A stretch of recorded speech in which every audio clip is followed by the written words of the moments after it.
Hace unos días resolví en vivo la Olimpiada Internacional de Matemáticas del año 2022. Son 2 exámenes, entonces hice 2 directos diferentes. Los links están en la descripción. Y mucha gente estuvo comentando que debería de hacer un video con soluciones o al menos comentando el directo. Voy a hacer un pequeño resumen del directo y voy a dar un poco mi opinión sobre los problemas.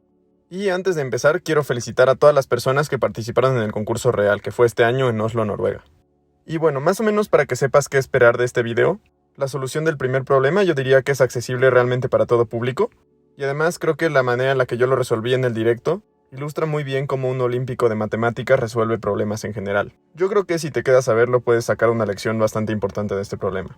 El problema 2 es bastante técnica la redacción, pero creo que con conocimiento básico de desigualdades y de funciones un poco, puedes comprenderlo perfectamente. Ahora, para atacar un problema como estos sin nada de información, sí uno necesita bastante entrenamiento.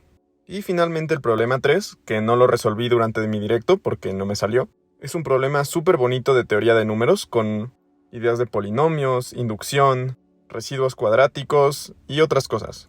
Solamente 28 personas de las 600 que participaron en el concurso lo pudieron resolver completamente.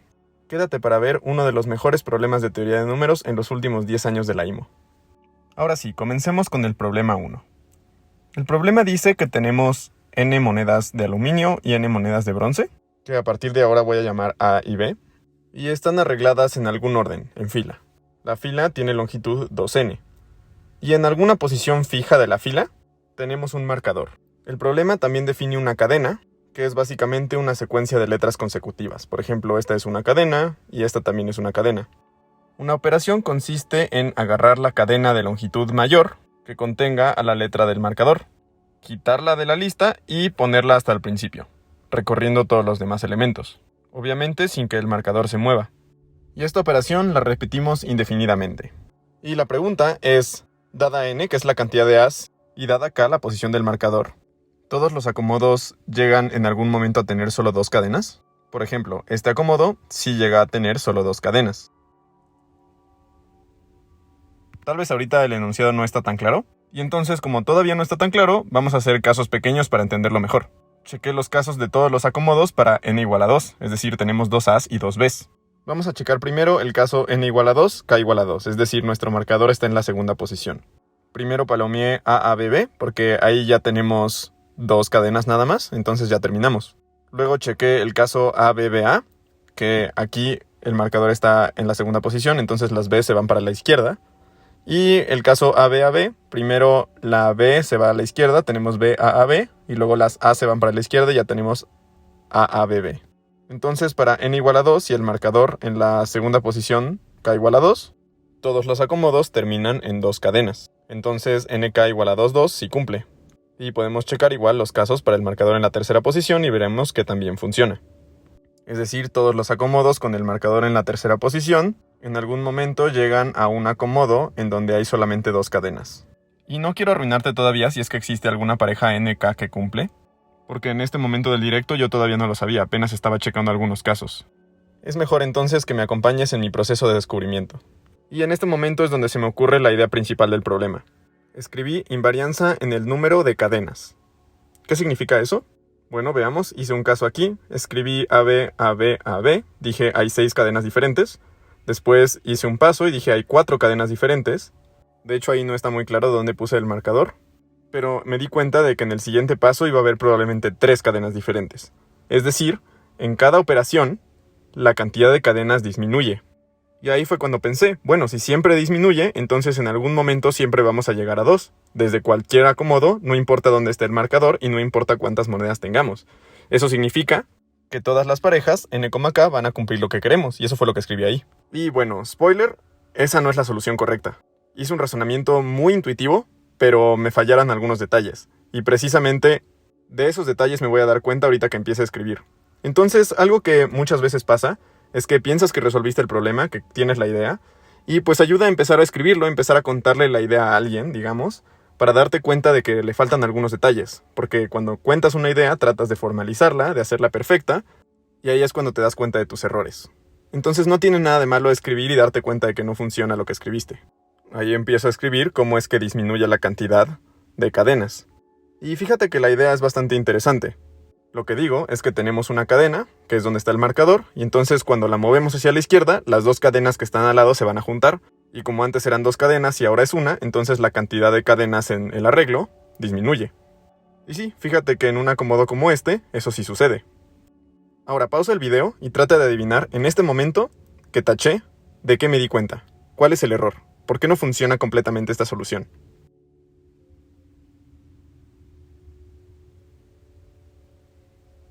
Bueno, de lo que me di cuenta es de que no siempre va a haber dos cadenas al lado.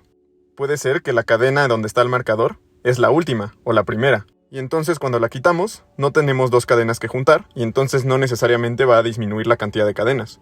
Entonces podría ser que tuviéramos 4 cadenas, por ejemplo, y que nunca disminuya y que se quede en 4 cadenas todo el tiempo.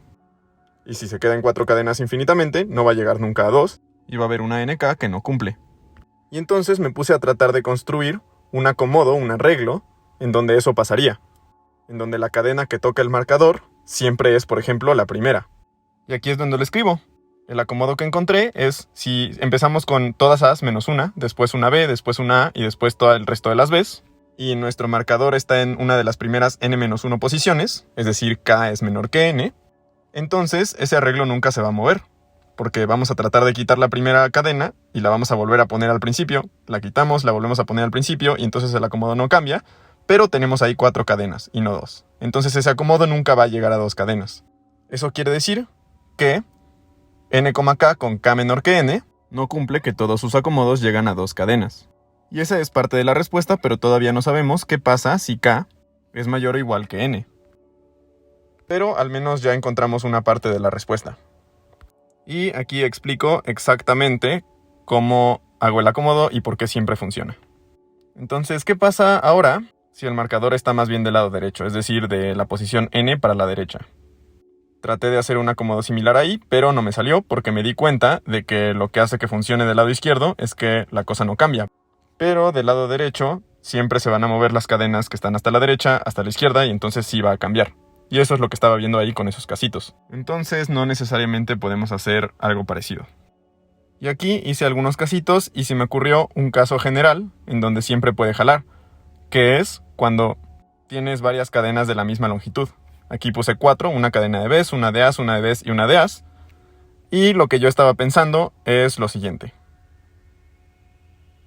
Como puedes ver, si tenemos el marcador en la última cadena, esa cadena se verá a la izquierda y entonces la cadena anterior va a pasar al final y otra vez se verá a la izquierda y entonces nos vamos a quedar con 4 cadenas siempre. Y aquí definí las cotas correctas, que ese arreglo no cumple para 3 medios de n menor que k menor que 2n, es decir, para k, o sea el marcador, en la última cadena. Y ahora ya tenemos que nk con k en este rango tampoco cumple. Entonces tenemos que ver qué pasa para k en este rango, es decir, para el marcador en una de estas posiciones. Y bueno, también checar más concretamente el caso impar. Aquí me puse a intentar más casos y me di cuenta de que no estaba tan fácil. Entonces decidí formalizar el caso impar. Puse otra vez 4 cadenas, esta vez no se pueden todas del mismo tamaño, pero puse de tamaños muy parecidos. Entonces pues es la misma idea de que se van rotando las 4 cadenas. Simplemente k tiene que estar en los últimos n-1 entre 2 lugares, para que siempre el marcador esté en la última cadena. Y aquí me di cuenta de que podía usar este argumento para probar que para los k que nos faltan, sí se cumple, es decir, todos los acomodos para el marcador en este lugar van a terminar en 2 cadenas. De nuevo escribo la invarianza de que si la cadena del marcador está entre 2 cadenas, la cantidad de cadenas va a disminuir. Luego digo que no puede disminuir infinitamente, porque en algún momento tiene que llegar a 2 y de ahí ya no puede disminuir. Entonces hay de 2, o disminuye hasta llegar a 2, o en algún punto se queda infinitamente en algún número. Si disminuye infinitamente hasta llegar a 2, ya ganamos. Entonces vamos a suponer que se queda infinitamente en un número mayor que 2. Y ya sabemos que para que se quede igual, la cadena del marcador tiene que ser o la primera o la última. Entonces para k menor que n lo descartamos, y si k igual a n, quiere decir que infinitamente la primera cadena toca la posición n. Eso quiere decir que los primeros n letras son iguales, y entonces tenemos solamente 2 cadenas. Entonces para k menor que n no cumple, y para k igual a n sí cumple. Ahora checamos k mayor que n, que es cuando la cadena del marcador es la última. Vi aquí que si k es igual a n más 1 es el mismo argumento, porque entonces las últimas n tienen que ser todas iguales. Y como solo hay n de un tipo, entonces solo hay dos cadenas. Y entonces nos fijamos en ese punto cuando la cantidad de cadenas ya nunca disminuye, ya se queda infinitamente en el mismo número. Eso significa que en ese momento, la última cadena siempre toca el marcador. Eso quiere decir que las últimas 2n menos k más 1 siempre son letras iguales. Entonces agarramos esta cadena, que tiene longitud al menos 2n menos k más 1, la pasamos a la izquierda, y esta cadena también tiene que tener longitud 2n menos k más 1, al menos. La pasamos a la izquierda, y así vemos que todas las cadenas tienen que tener siempre longitud 2n menos k más 1. Y entonces, si siempre tiene una longitud mínima las cadenas, tiene que haber una máxima cantidad de cadenas. Vemos que si la longitud mínima es demasiado grande, entonces tiene que haber muy pocas cadenas. Luego vemos que si tenemos un número impar de cadenas, entonces la primera y la última se van a juntar. Entonces tienen que ser un número par, y el número par más chico, que es mayor que 2, es 4. Bueno, estamos suponiendo que hay más de 2 cadenas porque si no ya acabamos. Si hay al menos 4 cadenas, entonces 2n menos k más 1 tiene que tener un máximo valor, que es, naturalmente, 2n entre 4. Y haciendo cuentas, nos tiene que quedar que k está en el último cuarto de los lugares, así como lo habíamos visto en el acomodo. Entonces, ¿qué dice este argumento? Que si nunca llegamos a solo 2 cadenas, k tiene que estar en el último cuarto, o en la primera mitad. Eso quiere decir que si el marcador está en el tercer cuarto, a fuerzas vamos a llegar a 2 cadenas. Y así es como terminamos el problema. Hay detalles para cuando n es impar o par y cosas así, pero a grandes rasgos esa es la idea. Aquí es cuando empiezo a definir esos detallitos. Simplemente hay que tener cuidado con los extremos, pero básicamente el problema está terminado. Y listo, dada la cantidad de as y dada la posición del marcador, solamente si la posición del marcador está en el tercer cuarto, podemos asegurar que para cualquier acomodo siempre llegamos a 2 cadenas. Para las demás posiciones del marcador, existe al menos algún acomodo en donde nunca llegamos a 2 cadenas.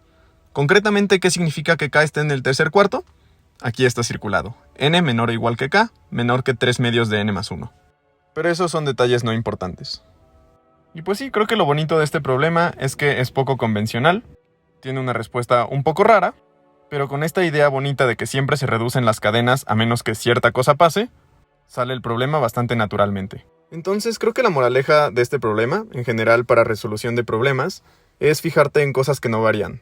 Cosas que aunque el sistema que estás analizando sea muy caótico, se queden constantes. Igual y es difícil contar exactamente la cantidad de cadenas, o igual y es difícil contar, por ejemplo, la longitud de las cadenas, pero no es tan difícil ver, por ejemplo, que siempre disminuye la cantidad de cadenas, o que aumenta su longitud.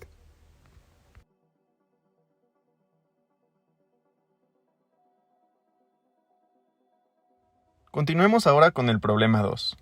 El problema pide que encontremos todas las funciones de reales positivos a reales positivos, de tal manera que para todo x existe exactamente una y, es decir, una y no más, que satisface xf de y más yf de x es menor o igual que 2. Y para caracterizar mejor el enunciado, se me ocurrió definir g de x, una función, tal que g de x es el y que cumple. Justo nos dicen que g de x es único. Es decir, x f de g de x más g de x f de x es menor o igual que 2 para todo x. Y x f de y más y f de x es mayor que 2 para todo x y y distinto de g de x. En general, cómo se atacan estos problemas es ver cosas, por ejemplo, de simetría o sustituir valores específicos, porque como nos dicen que la ecuación funciona para todas las parejas, entonces podemos meter parejas en específico que nos convengan para que se cancelen cosas o para que nos dé información que necesitamos. Y eso es lo que hago aquí. Como solo podemos meter valores reales positivos, intento meter 1, por ejemplo, que es como de los reales positivos más bonitos. Luego intento meter x y un número muy pequeño, que le llamé epsilon, pero no llegué a nada con eso. Después intenté hacer la desigualdad usando una y que no es g de x y usando g de x. Rearreglar la desigualdad y ver cómo se relaciona todas las y's con la g de x para una x determinada. Todo esto, por cierto, lo que acabo de hacer no sirve de nada, pero son cosas que uno intentaría convencionalmente en un problema de este tipo. Algo que uno usa muy seguido, y que eso fue de hecho lo último que se me ocurrió tristemente, es la simetría, que la ecuación xf de y más yf de x es simétrica. Lo que le pasa a x le pasa a y, si les cambiamos el nombre, sigue siendo la misma ecuación. Y ahorita vamos a ver por qué eso es muy útil. Y aquí hice un buen de cosas que no tenían mucho sentido. Algo que tenía que haber hecho hace mucho tiempo era sustituir y igual a x en la ecuación. Precisamente porque los dos términos xf de y yf de x se harían iguales. Y aquí es donde se me ocurre poner y igual a x.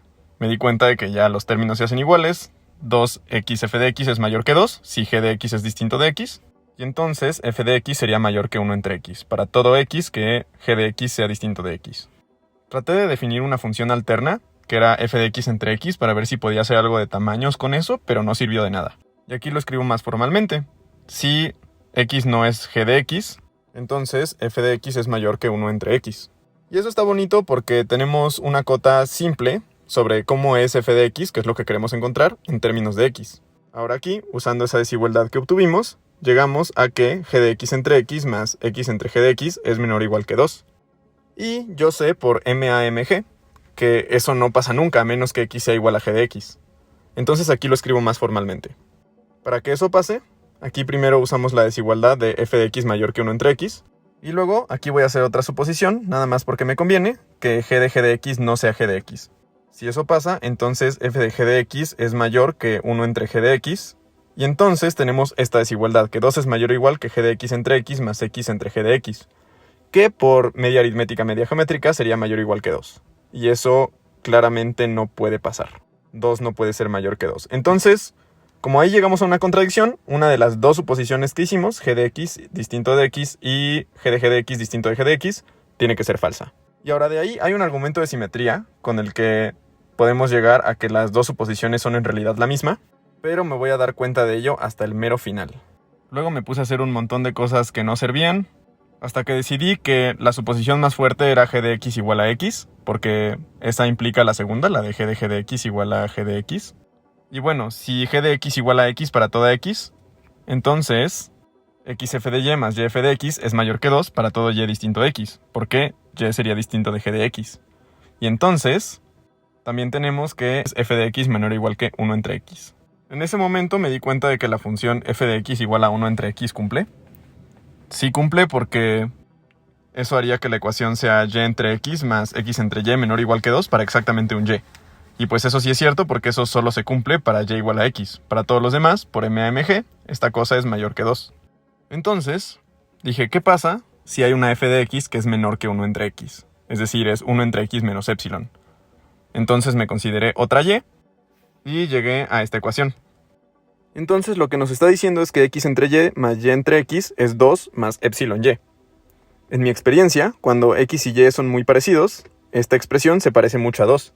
Entonces traté de hacer una y que fuera lo suficientemente parecida a x para que fuera menor que 2 más epsilon y así contradecir esta hipótesis, que contradiría que f de x es menor que 1 entre x.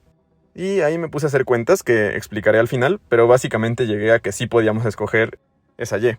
Entonces ahora lo único que me bastaba probar es que g de x era igual a g de x, que era la otra suposición que habíamos hecho para llegar a la contradicción. Hice un montón de cosas por como 20 minutos, me fui al baño, regresé, tomé agua, y ahí fue cuando se me ocurrió la idea. Que es precisamente la idea de usar simetría. Dije, bueno, si y igual a g de x, como x f de y más y f de x sería menor o igual que 2, entonces x tiene que ser g de y, porque la ecuación es simétrica. Y entonces eso hace que g de x es igual a x. Y si g de x es igual a x, entonces la afirmación g de x igual a g de x implica la afirmación g de x igual a x. Entonces las dos afirmaciones que habíamos supuesto inicialmente son la misma. Y aquí es donde escribo la solución. La primera parte de la solución formal es precisamente usar la simetría y ver que g de x es igual a x. Luego hacemos lo segundo que hice, que era suponer que existía algún x, tal que g de x no era x. Entonces metiendo x, o sea x igual a y, veíamos que f de x era mayor que 1 entre x. Y usando esas desigualdades, llegábamos a que 2 es mayor que g de x entre x más x entre g de x, que es mayor o igual que 2 por MMG contradicción. Entonces g de x tiene que ser igual a x para toda x. Y eso, metiendo x, haría que f de x es menor o igual a 1 entre x para toda x. Ahora suponemos que existe x, tal que f de x menor que 1 entre x, y si logramos contradecir eso, llegaríamos a que f de x es igual a 1 entre x para todo x, y esa sería la única función que cumple. Entonces a esta x contradictoria, digamos, vamos a ponerle que es 1 entre x menos algún epsilon, que es positivo. Consideramos y distinto de x, y entonces y es distinto de g de x. Entonces hacemos la desigualdad, 2 menor que x f de y más y f de x es igual a x f de x más y entre x menos epsilon y, simplemente sustituyendo f de x igual a 1 entre x menos epsilon. Y ahora usamos la desigualdad de que f de y es menor o igual que 1 entre y. Entonces nos queda que 2 es menor que x entre y más y entre x menos epsilon y, que se traduce a esta desigualdad de aquí. Ahora metemos y igual a x más delta, y haciendo mucha álgebra, llegamos a que delta cuadrada tiene que ser mayor que epsilon x por x más delta al cuadrado. Pero como podemos escoger cualquier y y x que sean distintos, podemos escoger delta tan pequeño como queramos. Concretamente, un delta que sea más pequeño que epsilon por x al cubo. Entonces epsilon por x al cubo sería mayor que delta cuadrada, que sería mayor que epsilon por x más delta al cuadrado. Y diríamos que esta cosa es mayor que esta otra cosa, que realmente no puede ser cierto porque delta es positivo. Eso significa que como podemos elegir delta positivo, de tal manera que contradiga esto, podemos elegir y ligeramente mayor que x, de tal manera que contradiga esta desigualdad. ¿Y esta desigualdad de dónde sale? Bueno, del hecho de que existe al menos un x tal que f de x menor que 1 entre x. Como llegamos a una contradicción, significa que eso no puede pasar, y entonces f de x tiene que ser igual a x para todo x, precisamente porque ya habíamos visto que no podía haber ninguno que fuera mayor a 1 entre x. Y entonces la única función que cumple es f de x igual a 1 entre x. Y sí cumple porque y entre x más x entre y es mayor que 2 para todo x y distintos por MMG, y es menor o igual que 2 para x y y iguales. Es decir, existe exactamente una y para toda x, de tal manera que esto es menor o igual a 2. Y listo. Sí es bastante técnico el problema, hay muchas cosas que pueden no funcionar, pero creo que la idea principal es una cosa que yo uso mucho para atacar ecuaciones funcionales, que es precisamente la simetría. El hecho de que si cambiamos el nombre de x y y en esta ecuación, nos queda la misma ecuación. Y bueno, esa es la idea principal, y por supuesto también el hecho de ponerle nombres a las cosas. El hecho de hablar de una g de x fue bastante útil, y eso pues no venía en el problema, me lo inventé yo. Y el hecho también de ser ordenado. Hay que ser muy ordenado resolviendo este tipo de problemas.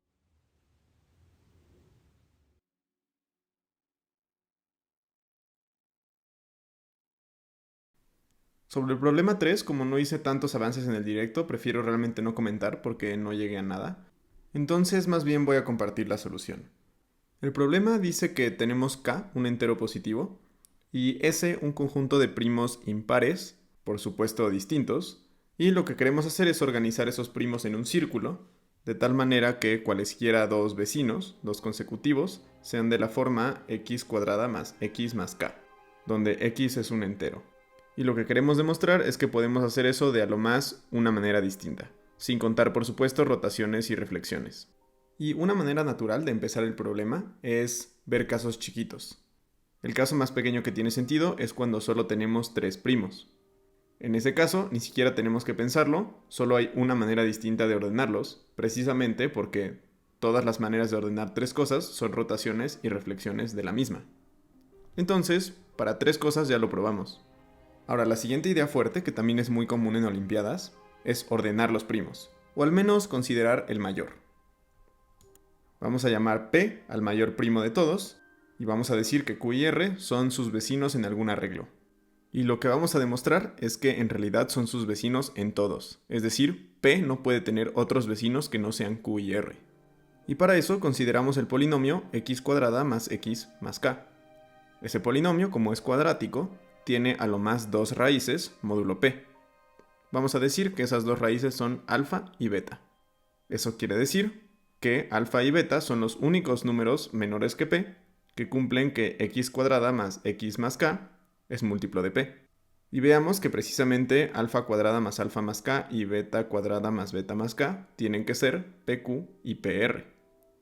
Si consideramos otra raíz, por ejemplo alfa más P al cuadrado más alfa más P más k es mayor que P cuadrada, que es mayor que PQ y que PR, precisamente porque P es el primo más grande.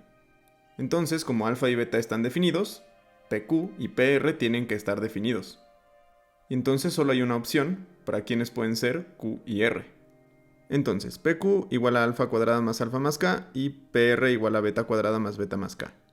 Ahora, nuestro siguiente objetivo es demostrar que QR se puede expresar de la forma x cuadrada más x más K.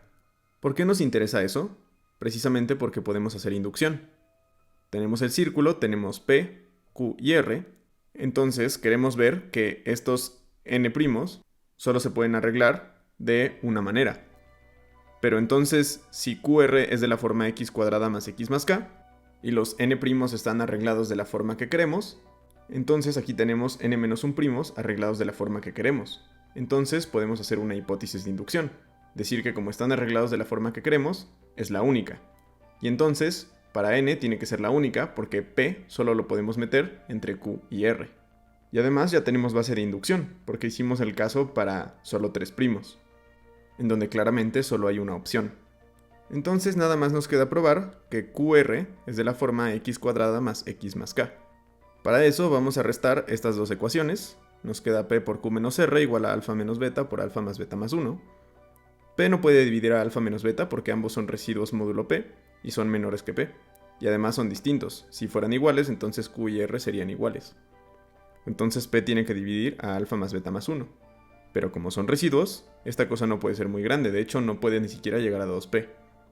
Entonces tiene que ser P. Y entonces Q menos R igual a menos B y P igual a más B más 1. Podemos entonces resolver el sistema de ecuaciones para alfa y para beta, y nos queda que alfa es P más Q menos R menos 1 entre 2 y beta es P más R menos Q menos 1 entre 2. Con eso sustituimos alfa aquí, hacemos un buen de cuentas y nos queda K en términos de P, Q y R. Podemos ver que K es simétrico en términos de P, Q y R, y entonces ponemos gamma igual a R más Q menos P menos 1, que es como el que falta de estos dos. Podemos ver que gamma al cuadrado más gamma más K sí nos tiene que dar efectivamente QR. De la misma manera que alfa al cuadrado más alfa más K nos da PQ. Y listo. Por supuesto, este es un problema extremadamente difícil porque todas las ideas son muy específicas y hay 1000 otras cosas que se te pueden ocurrir. Y en general no hay una manera obvia de trabajar con cosas de la forma x cuadrada más x más K. De todas formas es un problema muy bonito porque combina inducción, con raíces de polinomios, con teoría de números, con combinaciones y con muchas otras cosas. Y bueno, este fue el primer día de la IMO 2022, espero te haya gustado, espero te hayas llevado algo de estos problemas. Recuerda que a veces, aunque no parezca que los problemas de la IMO tengan aplicaciones o algo así, o no pienses que son relevantes para la vida, sí tienen lecciones de resolución de problemas y en general de cómo son las matemáticas, que me gustaría que todo el mundo tuviera en algún momento de su vida.